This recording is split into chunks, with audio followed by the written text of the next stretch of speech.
নমস্কার বন্ধুগণ, আমি আপনাদের অস্ট্রোলজার ধনঞ্জয়। আজকে যে বিষয় নিয়ে আলোচনা করব সেটাই হচ্ছে রত্নের বিষয়, মানে স্টোন।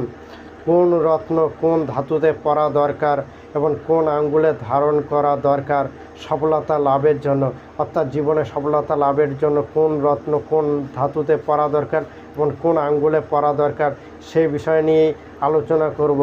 বিষয়টি হচ্ছে প্রথমে রুবি বা চুনি, সেটি সূর্যের রত্ন।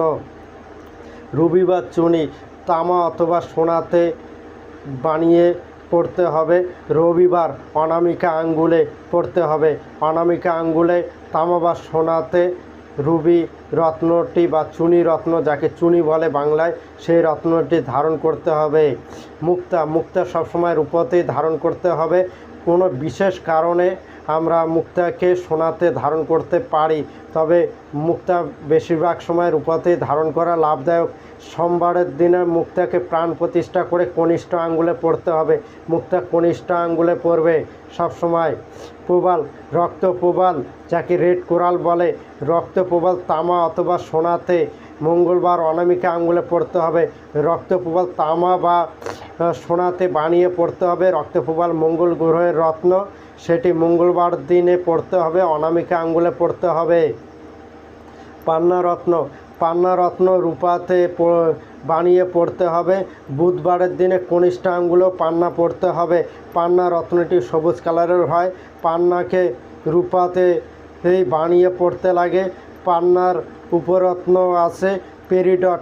পান্না যারা কিনতে পারে না তারা পেরিডট কিনে পড়তে পারে। পেরিডট সমান কাজ করে, পেরিডটের একটু দাম কম। পোকরাজ রত্নটি পিতল অথবা সোনাতে বানিয়ে পড়তে হবে। পিতল অথবা সোনাতে বানাতে হবে এই রত্নটি, পোকরাজ রত্নটি। এবং বৃহস্পতিবারের দিন তর্জনী আঙ্গুলে হচ্ছে পোকরাজ রত্ন ধারণ করবে। পোকরাজ রত্ন তর্জনী আঙ্গুলে ধারণ করবে। ওপাল রত্ন রূপাতে বানিয়ে পড়বে শুক্রবার দিন তর্জনী আঙ্গুলে। রূপাল, জারকন, হীরা এগুলো হচ্ছে শুক্রদেবের রত্ন, এগুলোকে শুক্রবার করেই ধারণ করতে হবে তর্জনী আঙ্গুলে।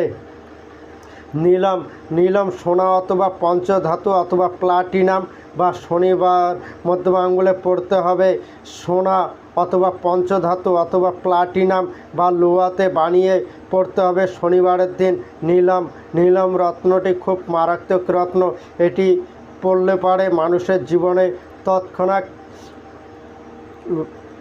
উন্নতি লাভ হওয়া শুরু করে। নীলম রত্ন ধারণ করলে মানুষের জীবনে যদি নীলম রত্ন সৌভাগ্যবান হয় তাহলে মানুষ তৎক্ষণাৎ উন্নতি লাভ করবে, কারণ এটি শনিদেবের রত্ন। শনি মানুষকে খুব তাড়াতাড়ি বড়লোক করে তোলে। বন্ধুগণ, এই ছিল আজকের ভিডিও। যদি কেউ আমার কাছে রত্ন কিনতে চাও তবে যোগাযোগ করতে পারো। আমার কাছে সমস্ত রত্ন পেয়ে যাবে এবং কোন রত্ন কোন ধাতুতে পরা দরকার সে বিষয়ে আমি সুন্দরভাবে বর্ণনা করলাম।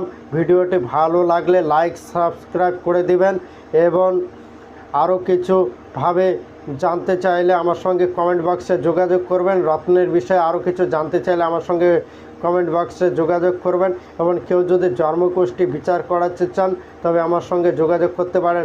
আমি সম্পূর্ণ ফ্রিতে জন্মকুষ্ঠী বিচার করে দেব। আর দুটি রত্নের কথা বলছি, একটি হচ্ছে গোমেদ, যেটি রাহুর রত্ন, এগুলো খুব কম মানুষই পড়ে। গোমেদ রত্ন টেকনোলজি কাজে থাকলে পারে তবেই পরা যায়। গোমেদ রত্নটি শনিবার কিংবা বুধবারের দিনে পড়তে হবে। গোমেদ রত্নটি রূপা দিয়েই বানিয়ে পড়তে হবে। আর ক্যাটাসাই, কেতুর রত্ন, ক্যাটাসাইও সোনা কিংবা রূপতে পরা যায়। ক্যাটাসাইও কনিষ্ঠ আঙ্গুলে পড়বে। এটি কেতুর রত্ন। কেতু মানুষকে ধার্মিক করে তোলে, কিন্তু কেতু যদি নেগেটিভ থাকে তবে মানুষ খুব চঞ্চল স্বভাবের হয়ে থাকে এবং মানুষের জীবনে আকস্মিক বিপদ আসতে থাকে। কেতুর রত্ন ধারণ করলে পারে মানুষ একটু তাড়াতাড়ি সৌভাগ্যবান হবে। তবে জন্মকুষ্ঠী বিচার করে রাহুকেতুর রত্ন ধারণ করা দরকার। রাহুকেতুর রত্ন জন্মকুষ্ঠী বিচার না করে ধারণ করলে মানুষের জীবনে খুব খারাপ পরিণাম প্রদান করবে। নমস্কার বন্ধুগণ।